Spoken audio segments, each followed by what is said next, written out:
The story has a really interesting graph that keeps the viewer engaged. There's also an element of surprise in the film, and I have to admit that the suspense is not out of the world. The editing, the sound really help with the pace of the film and keeping the thrill element in place. So good job there. The subtitles ruined the film for me. Hello and welcome to Nolly Goodfellow, a channel where I talk Nollywood, and today I'm going to be talking about Offshoot, which is out on Prime Video. It has been directed by Ayeny T, and it has been written by Diche, Enunwa, Temitope, Bolade, and Oluwatoyin Adewumi. Please rate me for my pronunciations. By the way, talking about Oluwatoyin Adewumi, he has done many hats in the film as well. A woman becomes the head of the National Drug Agency and starts cracking down on drugs and cartels. This takes a toll on her personal life as a wife and mother, as this job attracts enemies, and what happens on both fronts is what makes the movie. Now, from the start, the movie does a great job in engaging the viewers. The writing is pretty tactful. The characters are well defined. And the story has a really interesting graph that keeps the viewer engaged. There's also an element of surprise in the film. And I have to admit that the suspense is not out of the world. I mean, at least I saw it coming. But then there is a good usage of red herrings that still plays up the suspense to a good extent. But the smarter thing that they've done with the writing is that even if you see the suspense coming, it is not a deterrent, because the suspense is not the primary focus of the film. That takes a backseat, and the primary focus of the film is the dilemmas and the conflicts that develop around the characters, and that has been very well done. The characters, the conflicts that the characters go through are actually really compelling ones, especially the way the film touches upon how you have this conflict between your duty and the well-being of your loved ones.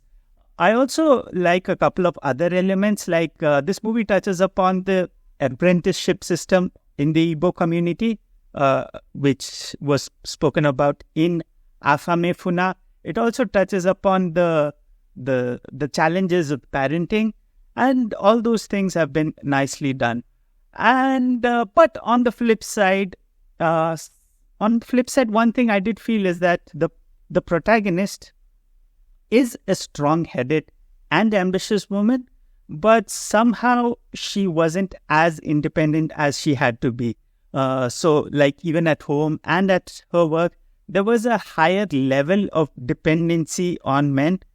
Even though that does play out as an important part of the story, I still feel that, that thing was a bit lacking rather, in the film. As opposed to many other Nollywood films where you have stronger female characters, this one paled a little in comparison.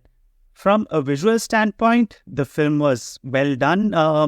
The art and cinematography do a good job in establishing the settings. The editing, the sound really help with the pace of the film and keeping the thrill element in place. So good job there. The subtitles ruined the film for me. Well, I don't know if I can blame the film for this, because I've seen this happening so often on Prime Video that I think Prime Video is the culprit over here. So the subtitles come in a bit too late. And that is a big deterrent, especially, in a movie like this where you have Igbo and English mixed. So if one character speaks in Igbo and the other replies in English, I have to wait for another 10 seconds to figure out what that guy is replying to. So it's crazy. So, I hope Prime Video fixes it. Anyway, moving on, talking about performances, the performances in the movie were really good, and they also helped the storytelling quite a lot. Kehinde Bankole, well, I have to say she's one of the best actors in the world. yeah, I'm not holding back on this. I mean, we've seen her give great performances. We've seen her play Sista and Funmilayo, Ransom Kuti, and all of that. And so you know that she's a performer. She can do the heavy lifting, but it is those missable little nuances that really does it for me, or does it for everyone. And that little tilt of the head, that little expression here and there, oh man, she is a gem of Nollywood. Kelechi Udegbe, as the husband, has a demanding role. His character goes through quite a graph, and he's done a good job there as well. Ibrahim Suleiman, well, he has this effortlessness to his acting that is enviable. He's really breezy, and he just goes with the character, and I really like that about him. That makes him a really fine actor. David was here. I just couldn't figure out he was the same guy from A Father's Love. For some reason, he just looked like Ibrahim Suleiman with dyed hair. But yeah, we're talking about performances. He had a decent performance. Of course, his performance in A Father's Love was way beyond any performance here. But yeah, I'll leave it at that. All in all, this movie is definitely one of the better Nollywood films to have come out this year. And it's one of the better movies that are currently streaming. I mean, as of now, I think in the last week or two, there have been some 5 or 6 Nollywood films that have come out and that are streaming. And this is definitely the best of the lot. And after Hijack 93, this one is a pretty good palate cleanser, I would say. This movie definitely should be seen and talked about a lot more.